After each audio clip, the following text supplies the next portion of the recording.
Hello, bienvenue dans le podcast Cœur Mama qui parle maternité, grossesse, postpartum sans tabou et toujours avec bienveillance. Aujourd'hui dans le podcast, on reçoit Anita. Anita, elle est maman de 2 enfants en bas âge, un petit garçon et une petite fille. Dans cet épisode, on va parler de beaucoup de choses. On va parler du syndrome méditerranéen. Je ne vous dis pas encore ce que c'est, vous allez découvrir. On va parler de métissage, de comment en tant que maman congolaise on imagine l'avenir pour nos enfants. On va aussi parler de CMV, on va parler de grossesse assez compliquée. Le parcours d'Anita n'a pas été tout rose, mais aujourd'hui elle a une magnifique famille et je suis très contente de la recevoir et je te laisse découvrir l'épisode. Hello. Alors, est-ce que tu peux commencer par te présenter un petit peu ta famille, s'il te plaît? Oui, bien sûr, avec plaisir. Donc, je m'appelle Anita. Je suis congolaise d'origine et depuis 2023, j'ai la chance d'être mariée à un homme extraordinaire. Si tu nous écoutes, Thomas, on sait jamais. Voilà. Et donc Thomas, lui, il est franco-belge, donc Ok. blanc. Ouais. Voilà. Et on a 2 magnifiques enfants. Et voilà. Donc notre aîné, il a 2 ans et demi, et notre deuxième, elle a 9 mois. Alors du coup, peux-tu un petit peu nous raconter comment tu as vécu tes débuts dans la maternité, il y a 2 ans et demi? Comment s'est passée un peu ta grossesse et puis, ton postpartum? Alors, du coup, ma première grossesse, ça a été une grossesse assez challengeante. OK. Parce que, dès le 3e mois, on a identifié donc, un signe problématique, donc ça s'appelle un signe d'appel, au moment de l'échographie. OK. Donc en fait, si tu veux, il mesure un paramètre, et si le paramètre ici, c'était la clarté nucale, est trop épaisse, du coup, ça peut être, le signe qu'il y a un problème. Ça peut être une trisomie, comme ça peut être d'autres choses. Donc directement, ils nous ont envoyé faire le NIPT test, que Ouais. les futures mamans connaissent bien, donc pour vérifier s'il y avait une anomalie, dans le sang, donc à Ouais. mon niveau. En fait, ce NIPT test est revenu directement en disant qu'il y avait 99% de chances ou 95% de chances que l'enfant ne soit pas atteint donc OK. de trisomie. Donc on a pu directement mettre cette voilà Ça. voilà ça de côté, on va dire. Mais par contre, ils ont dit: «On va quand même vous revoir», et ils ont refait l'écho pour reprendre la mesure. Et en fait, ce qui est traître, c'est que cette mesure, si tu la loupes, c'est entre la 12e et la 14e semaine que ça se voit. Si tu le fais pas à ce moment-là, ça se voit plus. Ah! En plus, donc ça aurait pu passer inaperçu. Ah oui, Mais OK. mais c'est important que je te dise ça parce que ça a tellement tout conditionné. Ouais, Donc, j'imagine. ils nous voient, ils disent: «OK, on voit quand même toujours cette clarté nucale épaisse. Est-ce que vous voulez qu'on en sache plus ou pas?» Alors évidemment, là, tout le monde a son propre système de croyance qui est bouleversé. Ouais. Mon mari et moi, on n'a pas spécialement le même Ouais. si, voilà. Donc moi, j'étais plus en mode, en fait, non, tant pis, on croit en la vie, on verra bien. C'est Mais ça. mon mari, c'était un cartésien, il a dit: «Écoute, moi, je comprends pas pourquoi on a vu ça. Donc voilà, j'ai besoin de Ouais. comprendre. Si la médecine peut essayer d'en savoir plus, je préfère». Et donc OK. voilà, on s'est mis d'accord parce que de toute façon, on est un couple, on réfléchit ensemble à ce genre de choses. Bah oui, c'est important. Ouais. Et donc on a décidé qu'on allait faire les tests. Et OK. voilà, donc les tests ont été faits, je te passe les détails, c'était des trucs génétiques, c'était assez lourd. Pour nous Ouais. revenir donc en plus beaucoup plus tard, en nous disant donc ouais, j'ai passé 2 mois et demi à stresser sur, qu'est-ce que ça va être? Est-ce que ça va être grave ou pas? Et on nous a brutalement dit, parce que c'est une équipe de généticiens qui nous a reçus, pas les gynés, pas, personne quoi. À l'hôpital, il y avait personne. Il y a Oh! juste 2 généticiens qu'on n'avait jamais vus, qui nous ont OK. assis et qui ont commencé à nous lister tous les risques qu'encourait, notre enfant. Oh mon Dieu! Mais froidement, comme des scientifiques, quoi. Et bon, ça allait de petite tache sur la peau à, il peut, je sais pas, avoir un membre éléphantesque. Pour me dire, dans le même souffle: «Non, mais s'il avait un membre éléphantesque, on le verrait déjà à l'écho». Je te dis, j'arrivais plus à respirer pendant Mais cet entretien. enfin! Et en fait, je me suis levée pendant le rendez-vous parce qu'en plus, comme j'ai expliqué, mon mari, c'est un cartésien. Donc lui, on lui disait les faits, et c'est pas que ça lui faisait rien, mais il avait besoin d'avoir, toute l'info. Et moi, Oui. j'arrivais pas à écouter. J'étais Ouais. en train de pleurer, de m'énerver, enfin, c'était Ouais. horrible. Ouais. Donc je me suis levée et j'ai dit: «Je pars de cette salle». Et puis il y Pauvre. a la psy du département qui m'a couru après en mode: «Madame, revenez!» Il y a une folle là qui court dans le Oh! couloir en train de ouais, non, c'était trop dur, c'était trop dur. Ah zut. Mais l'hôpital s'est remis, enfin, on l'a remonté à l'hôpital ils se sont rendus compte qu'il y avait eu un vide au niveau Ouais, de la gestion de notre dossier, bien et ils sûr. ont refait le chemin thérapeutique pour que ça n'arrive plus. En tout cas, c'était ça OK. qu'ils m'ont expliqué par la suite, en mode dorénavant, pour ce genre de nouvelles, il y aura toujours la gynéco ou le gynéco, enfin, ou une sage-femme, enfin, en tout cas, les Ouais, personnes qui ouais, suivent, ouais, ouais, ouais. tu vois. Logique, quoi, je trouve. Voilà, logique, ce qu'on aurait dû vivre. Mais bref, forward, au final, j'ai été très suivie pendant cette grossesse. Je pense que j'ai de l'échographie de mon fils. Depuis le mois 3 jusqu'au mois 9, je dois avoir 100 ou 100, ouais, vraiment au moins 100 Ah photos de ouais, dans mon ventre. OK. Ouais, ouais, ouais. Oui, parce que toutes les 2 semaines, je devais aller vérifier qu'il y avait rien, qu'il avait pas un vaisseau, parce qu'au final, on a trouvé ce que c'était. Il a une mutation génétique rare qui n'est qui est apparue comme ça. Donc ni mon OK. mari ni moi ne l'avons. Donc voilà. Et donc en fait, il est né avec ça et voilà, je rassure tout le monde, tous ceux qui se demandaient, il va bien, La il va bien, super bien. Moi, j'ai passé une grossesse très anxiogène parce que je pensais tout le temps à ça. Mais lui, depuis qu'il est né, il a juste eu une tache, en effet, une tache hyper vascularisée sur le bras, OK. mais voilà, et qu'on doit tenir à l'œil. Mais Ouais, voilà, c'est ça. c'est sa vie, c'est son histoire et il est Ouais, ouais, heureux ouais. et voilà. Mais donc ça, c'est pour ma grossesse, donc pas OK, hardcore. pas ouais, c'est ça et puis Mais commencer avec ça, c'est quand même hard, hein. mais tu vois, quand il est né, ça s'est tout de suite vu qu'il allait bien. Il était en néonate Ouais, avec des bébés, pour le coup, je pense qu'il y avait plus besoin d'assistance, et cetera. ouais. Lui, il était là avec tous ses câblages et tout, mais il était totalement indépendant. Il savait Ah, trop respirer, il était bien. super grand. C'est Ouais. juste que j'ai été séparée de lui à la naissance. Ah, Donc, la mise en place de l'allaitement a été plus compliquée pour moi. Et tu ouais. sais, j'ai pas tout de suite compris que j'étais devenue mère, en fait. On te l'a pris tout de suite? Donc vraiment, tu as Ouais, accouché et directement, ils l'ont ouais, pris c'est pour ça. voir un petit peu ah OK. Parce Bah que, en oui. fait, comme la maladie est rare, ils ne Ouais. savaient pas comment réagir. OK. Et donc, ils ont préféré prendre 0 risque. Ils ont voulu le garder en observation pendant 48 heures. Donc, au OK. début, quand il est né, on me l'a mis sur moi. J'ai fait du pot à pot pendant, je sais pas, je saurais pas dire, peut-être 10 minutes. Mais Ouais. je savais pas comment ça se passe. C'est avec ma fille que j'ai découvert comment ça se passe quand l'accouchement est normal, on va dire, tu vois, Ouais, s'il se passe rien de particulier. Et donc, il est monté en néonate. Et moi, je suis restée là. On a fait tout ce qu'on devait faire pour conclure l'accouchement, voilà. ouais. Et en fait, à un moment, on m'a dit, Madame, vous voulez aller voir votre fils? Et j'étais là, bah oui. Accessoirement, Bah ouais, quand même. Et puis je le prends dans mes bras et puis il se rendort et ils me disent, mais madame, vous pouvez aller vous coucher dans votre chambre. J'étais là, mais pourquoi je dois faire ça? Non, non, faites ça, faites ça. Puis on m'appelait tous les X à chaque fois qu'il avait faim, tu vois. ah, ah Et je oui. devais à chaque fois. Et en fait, après, j'aurais demandé, comme en fait, il était pas vraiment dans les pires des néonates, ben, j'avais pas droit à une chambre.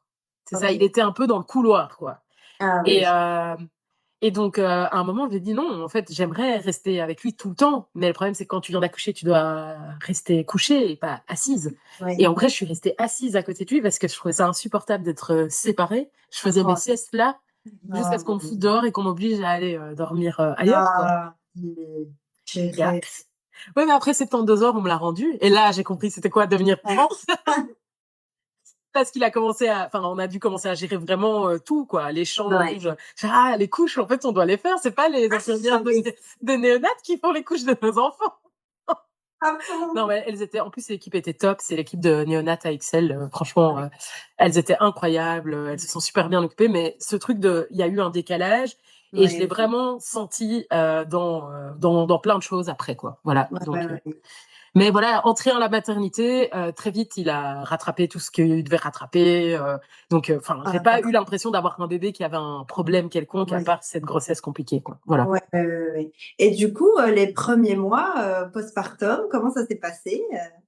Mais c'était très dur. En fait, comme l'allaitement a été difficile à mettre en place, je m'en suis beaucoup voulu, donc je me suis battue Ah, pendant 5 semaines.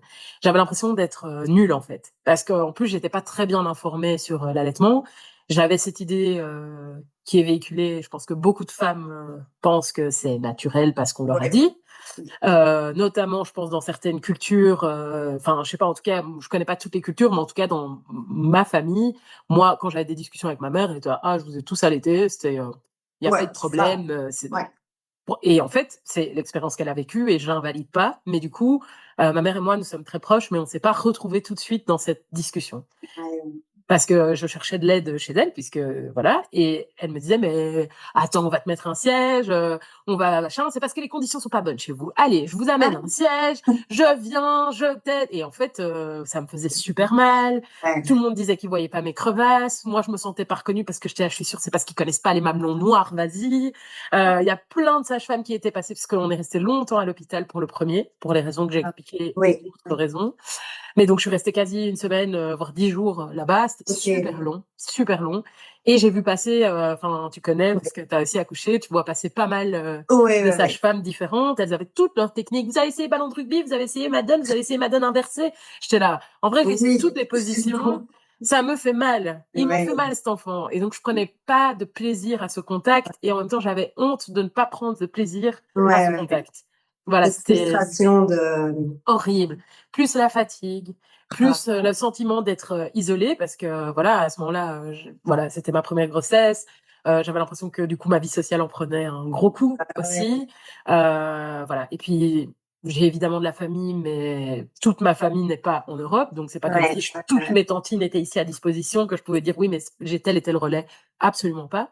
Donc mmh voilà, il y a des moments où je me suis sentie très, très seule, très, très déprimée et puis mh. j'avais lu pas mal de choses sur le postpartum, donc j'étais là: «Ça se trouve, je vais avoir une méga dépression».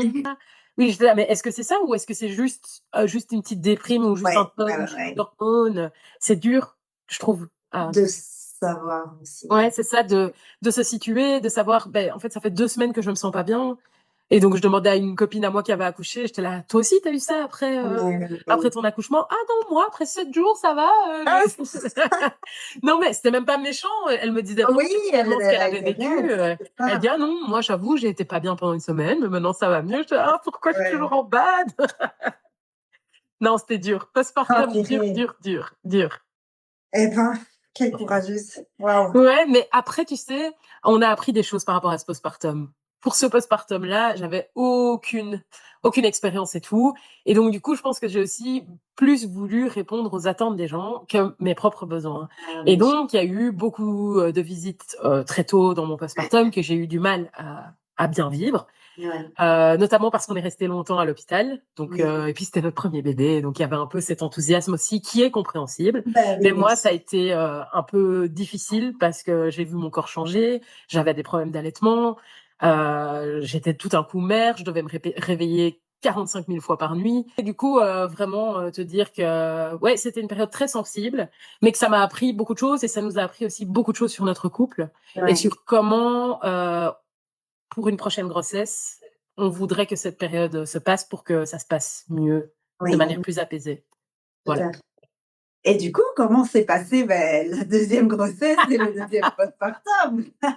Alors, ma deuxième grossesse, c'était totalement différent, de un parce que bon, j'en avais déjà eu une avant, Oui, bah mais oui. aussi parce que, j'avais, un grand bébé à gérer et ça ouais, c'est très sportif parce que mes 2 enfants n'ont que 21 mois d'écart. Ouais.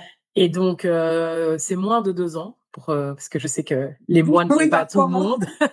C'est un truc de maman, ça, de parler en Ouais, mois ou de papa peut-être. Donc le problème, c'est que mon premier a compris, même avant qu'on verbalise qu'il y avait un grand changement qui arrivait, mais il ouais, n'avait pas encore la parole, il avait 15 mois ouais, et donc on lui expliquait sans savoir s'il avait vraiment bien compris et en plus on parlait peut-être de déménager à ce moment-là et donc il sentait qu'il y avait plein de choses et tout d'un ouais. coup, il est passé de bébé adorable, celui qui nous a donné envie d'en avoir un deuxième, à toddler énervé, quoi. Donc ouais, c'est devenu vraiment dur parce que je pense qu'il sentait ça, il arrivait pas à mettre les mots dessus, il était de plus en plus frustré et Ouais. donc moi le premier trimestre, j'ai vécu comme, ouais, ça a été vraiment une montagne à gravir.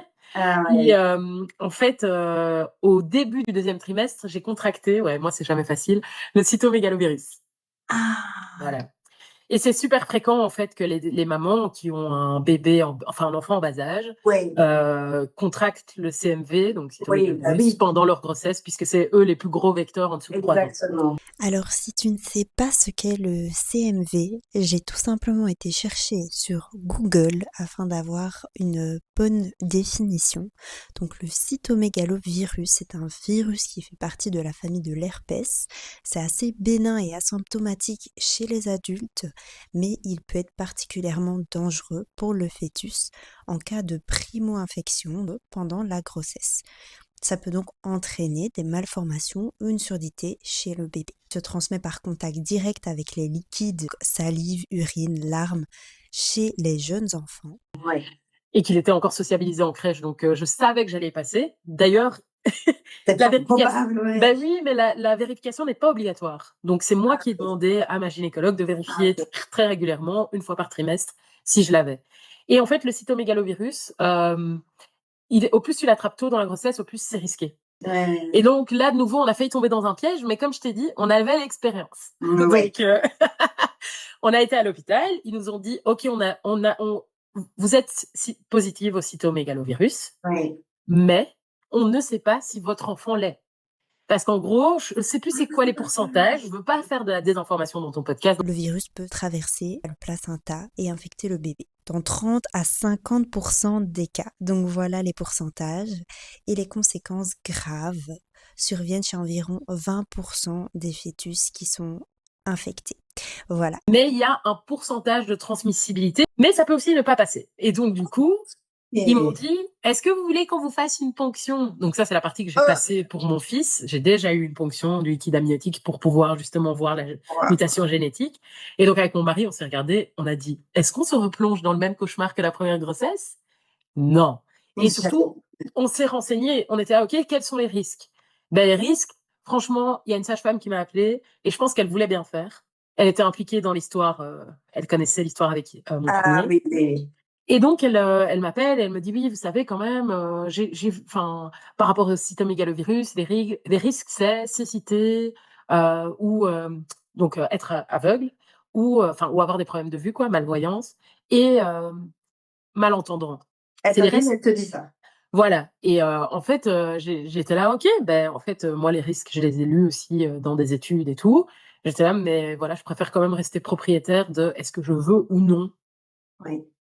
Surtout, j'étais là, imaginons, parce qu'en fait, c'est ça le problème, c'est qu'il y avait 40% de chances qu'elle soit pas touchée. Oui. Et il y avait derrière, en plus, parmi les gens qui sont contaminés, donc les bébés, il y en a qui ont rien et il y en a qui ont quelque chose. Et donc, j'étais là, allez. Eh ben, tu sais quoi? On a décidé de ne rien faire. On a dit, foutez-nous la paix. La seule chose que j'ai dû faire, c'est vraiment une grosse écho Oui. par mois. Donc, comme d'hab, toujours plus de photos pour mes enfants. J'allais dire habitué, quoi. Au final, l'album sera bien grand. C'est ça. Mais donc, franchement, c'était chill. En plus, je connaissais la dame puisque c'était la même qui avait fait mes radios, mes échos pour le premier. Et elle était pas stressée. Elle me disait, elle grandit super bien. On la voyait. Moi, tout ce qui m'inquiétait, c'est qu'elle était toujours tordue dans mon corps. Genre, à chaque fois que je la voyais avec sa tête sur le côté, j'étais là, meuf, tu vas naître avec un torticolis, tu vas rien capter. Elle était super grande et donc, du coup, elle n'arrivait pas à se mettre autrement. C'est chaud. Mais voilà, bref, le temps passe, la grossesse arrive à terme. En plus, vraiment, tu vois, une grossesse où tu sens ton bébé, donc tu es en communication avec le bébé. À la fin, j'étais épuisée. Et en plus, madame a pris son temps. Elle est arrivée 8 jours plus tard. Merci, bonsoir. Que le terme annoncé. Merci, choupette. Avec toute la logistique qu'il y a derrière, avec le premier qui est en crèche, la maman qui est là pour aider. Ma mère, elle était là depuis 7 jours à attendre aussi qu'elle naisse. Elle nous aidait à la maison. Ouais. Mais bref. En tout cas, ça c'est, je l'ai senti, j'ai su le matin même qu'elle allait être là parce que en fait, dis-toi que j'avais commencé à documenter, donc avec mon téléphone, je faisais des petites vidéos tous les jours. Enfin, à la fin, c'était plus tous les jours parce que j'en pouvais plus. Mais le jour même, j'ai dit à 17h, j'ai dit, je sais que c'est aujourd'hui que t'arrives, mais juste dépêche-toi.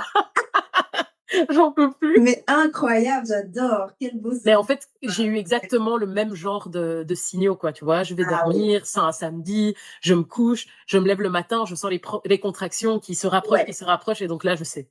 Je fais toujours le travail chez moi. Et quand j'arrive à c'est que c'est pour la dernière ligne droite. Ouais, waouh. Voilà. Et donc, une grossesse vraiment où on a décidé de ne pas se stresser. Donc, je pense qu'elle l'a aussi ressenti. On a fait un peu d'aptonomie. On a vraiment, on l'a pris différemment. Mais par contre, j'étais moins consciente, entre guillemets, que j'étais enceinte parce que j'ai travaillé jusqu'à genre 1 mois avant d'accoucher. Et j'avais mon premier. Donc, c'est ça. J'étais divisée entre... Tu ne pouvais pas te concentrer uniquement que sur ta grossesse. Parce que tu avais déjà tellement de choses à côté. Hein. Exactement. Et donc, voilà, c'est une deuxième. Et voilà. Et je sais que mon premier, vraiment, j'ai des photos tous les jours, limite de mon ventre. Quoi, tu vois. Là, il y a même des moments où je dis: «Ah waouh!» En fait, j'ai pas de documentation de ce moment-là, de la grossesse, en fait. Parce que c'est une deuxième. Ouais. J'ai pas été chercher les objets, on n'a pas fait une petite chambre parce elle dort encore avec nous aujourd'hui, tu vois? Donc, ça a rien à voir. Ouais, c'est ça. C'est Mais moins de stress. ouais, c'est ça. Mais après vraiment, dis-toi, c'est ça qui est drôle, elle est née, elle entend très bien, elle voit très bien et elle est super au taquet. Elle est très, très à l'avance sur tout, c'est ce qu'on m'a encore dit ce matin. Très tonique Ouais. et polenta, elle, c'est sûr. Elle rampe partout, elle fait coucou. Enfin bref, elle est Ah vraiment oui. hyper, et en fait, dis-toi, elle est hyper sensible au bruit. Alors qu'on m'avait dit qu'elle serait peut-être sourde, tu vois? Dingue ça. Mais il y a une dame qui m'a un jour dit, c'est une spécialiste conseillère en allaitement. Elle Ouais, m'a dit, les enfants, après on y croit pas, mais moi j'aime bien ce genre de choses. ouais. Elle m'a dit, les enfants viennent parfois nous rassurer sur les choses qui nous inquiètent le plus. Et ils vont tous les deux bien, et je sais que c'est une chance inouïe, donc voilà, on en profite. Ouais, mais tellement contente parce que waouh, je savais pas moi tous ces parcours par lesquels tu es passée et c'est pas fini parce que je sais que tes accouchements ont tous Ouais. les 2 été marqués du coup par, ce qu'on appelle le syndrome méditerranéen. J'avais jamais entendu ça avant que tu m'en parles d'ailleurs, donc est-ce que tu peux un peu expliquer ce que c'est et raconter, comment ça s'est passé du coup? Alors, j'ai pas la définition officielle. Alors le syndrome méditerranéen, c'est une expression qui désigne un préjugé médical stéréotypé selon lesquels du coup les patients originaires d'Afrique du Nord, du bassin méditerranéen ou plus largement aujourd'hui on peut le dire issus de minorités exagérerait du coup l'expression de certaines douleurs. Donc c'est vraiment la minimisation des symptômes, des retards sur des diagnostics et aussi des inégalités d'accès aux soins. Donc de penser que cette personne peut-être exagère ses syndromes, ses symptômes, ce qu'elle dit ressentir, ou qu'en fait, tout simplement, elle est plus résistante parce que c'est une femme noire, par exemple. Je vais dire, là, je parle pour moi. Oui, Et ce que j'ai vécu lors du premier accouchement, c'est comme j'ai expliqué, donc j'ai fait le travail, donc avant c'est ça. l'accouchement, je l'ai fait chez moi. C'est-à-dire, j'appelle, je dis: «Oui, oui, oui, oui, ça fait vraiment très, très mal», et vraiment, ça fait très mal. Hem On me dit: «Ouais, restez chez vous», mais ça, je sais qu'il Oui, c'est beaucoup d'hôpitaux, j'ai pas envie oui, de voilà. Donc restez chez vous, allez dans l'eau, prenez un ouais, bain, prendre un ouais, bain, voilà, voilà, c'est ça. Essayez, et si ça se calme pas, venez. ouais, Voilà. Après, je comprends, il y a des moi, je suis pas trop en faveur, je comprends pas trop ce rester chez vous, mais d'accord. ouais, ouais, Mais je le fais parce que je suis une fille qui écoute ce qu'on lui dit. Donc je vais sous la douche. Au bout d'un moment, les contractions sont vraiment très, très rapprochées. ouais. Donc je regarde mon mari, je fais: «On y va». On habite à 8 minutes. Donc on y va en taxi. Tous les taximens, ils font du 200 à l'heure parce qu'ils sont en mode: «Ouh là là, j'ai pas envie que celle-là elle accouche sur C'est mon ça. siège». Et donc on arrive à l'hôpital, et là, bah, on arrive direct salle d'accouchement, machin, on a prévenu qu'on arrivait, ils savent qui on est admis. Elle prend, la le enfin l'ouverture du col, elle voit que je suis à 4, si je me trompe pas, parce que je confonds les 2 maintenant évidemment. Mais bref, Oui. elle voit déjà que, je suis pas à 1 ou tu vois 4, Oui, oui, c'est déjà bien mais avancé. madame va accoucher bientôt, quoi qu'il arrive, quoi. Ouais. Puis les contractions sont fortes. Là, on me demande, «Oui, est-ce que vous voulez, la péridurale?» En vrai, franchement, mes contractions sont hyper énervées. Au bout d'un moment, je suis là: «Mettez-moi la péridurale». Ouais, ouais, J'ai pas de performance, j'ai pas envie de prouver que machin. c'est ça, c'est ça. L'anesthésiste m'a un certain temps arrivé. Je sais que c'est aussi une question de ressources et de capacité, c'est pas qu'elle veut, ne pas venir, mais en fait, cette dame s'est moquée de moi pendant que j'étais là. Mon mari était mort, il est pas là pour confirmer, mais il était là, donc c'est pas dans ma tête. Mmh mh. Elle dit: «Oui, mais faites un effort, courbez-vous un peu, faites le hérisson». Mais moi, en fait, je comprends pas à ce moment-là, faut pas me dire: «Fais le hérisson», explique-moi juste comment je vais me mettre mon Comment se placer, quoi, oui, oui. moi j'ai jamais accouché, on m'a jamais mis Ah, d'épidurale, j'allais dire et du péridurale. de péridurale. Oui, Bah, du coup, c'est toi qui m'expliques, c'est comment je dois ça, me mettre, et oui, donc elle est pas logique. du tout claire, elle fait un peu d'ironie, elle se moque un peu de moi, et puis elle dit: «Oh ça va, hein, vous allez voir, ça fait pas si mal et tout ça», parce qu'en fait, du coup, je crie parce que j'ai des contractions et que ça fait Ah oui, hyper mal, normal. et elle est en mode: «Oh là là, ça fait pas si mal», enfin, elle minimise hyper fort en mode: «Arrêtez de crier madame», et je sais juste à quoi les autres, elles sont en train de genre, j'en sais rien, rigoler, Ouais, de bondir sur le enfin lit en mode: «Yeah, yeah, j'ai des contractions». tout le monde est super chill et moi je suis la seule. Enfin, je comprenais pas, mais c'était surtout cette espèce de non reconnaissance du «Oh ça va madame, hein, c'est pas si grave», enfin voilà. Donc ça a été mon expérience qui était vachement désagréable avec cette dame-là. Voilà, et puis un contexte assez stressant parce qu'en fait, on a frôlé, bon, c'est pas, mais c'est juste qu'à un moment, le rythme cardiaque du petit diminuait, donc ça allait partir en césarienne et tout ça. Et je sais pas, il y avait un peu un espèce de, je sais pas, c'était voilà un accouchement. Tu te sentais Ouais. pas hyper bien, quoi. Non, voilà, ça s'est pas passé en douceur. Je pense que j'ai Ouais. déjà entendu des récits qui sont plus violents et des récits Oui, qui sont oui. moins violents. Donc, bref, Oui. voilà. Mais tout ça pour dire que cette dame, en tout cas, m'a mise très mal à l'aise, cette anesthésiste. Mais la deuxième fois était pire. Parce qu'en fait, ce que j'ai pas expliqué ici, c'est que mon premier accouchement, finalement, c'est passé très vite, de 4 centimètres à 10, en Ouais. 1 heure, enfin, j'en sais rien, Ah. voilà. Ouais, genre, vraiment, ou peut-être, allez, je veux dire, 1 heure et demie, j'ai Oui, plus les oui. timings, mais vraiment, pour un premier accouchement, c'était Ah très, oui. très trash. Et sauf que du coup, tout le monde était prévenu, vu que c'est le même hôpital, que j'accouche vite, que quand Oui. j'arrive et que je dis que j'ai mal, c'est pas parce que je suis en train d'exagérer, c'est parce que j'ai vraiment Et mal que et que le bébé t'accouches, en arrive. fait. Ouais, et que j'accouche. Eh ben, figure-toi que pour la deuxième fois, j'ai attendu jusque 17 heures. Et en vrai, ça faisait depuis le matin que je commençais à sentir que ça me travaillait. Je vais dire 11 heures, un truc comme ça. Ça fait 6 heures que je sens des contractions. Et en fait, à midi, j'étais venue. Et ils avaient regardé. Elle m'avait dit, vous êtes à 4, mais voilà. C'est ça. Avec des contractions fortes, du coup. Non, non, là, j'avoue, quand je Non, suis venue, ça allait. C'était, ouais, ouais, ça allait. c'est juste, je sentais des contractions, mais OK. voilà, elle me disait, voilà. Mais surtout quand je suis revenue, donc beaucoup plus tard, Ouais. là, il devait, franchement, j'ai dit 17 heures, mais c'est pas vrai, c'était 21 heures, donc beaucoup plus tard. Donc ça veut dire que tout le reste de la journée, je l'ai passé chez moi, je t'ai pas ennuyée. De midi à 21 heures, tu m'as pas entendu. J'ai appelé à 19 heures en disant, mes contractions sont un peu vénères. Elle m'a dit, franchement, tu fais comme tu veux, t'essayes la douche, tu connais le truc. Ouais, C'était ma ouais. sage-femme. Elle m'a dit, tu fais comme tu le sens, mais si t'arrives après 21 heures, je suis plus là. Je suis là, en fait, c'est pas grave. Mais Ouais. à 21h30, on est arrivé à l'hôpital.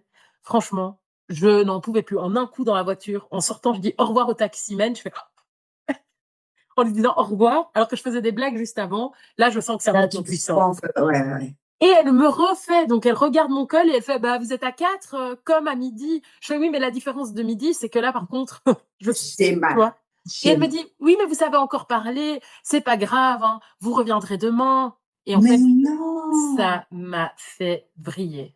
Parce que j'avais tellement mal, je me suis dit, quoi? On va pas me faire accoucher tout de suite? C'est quoi ça?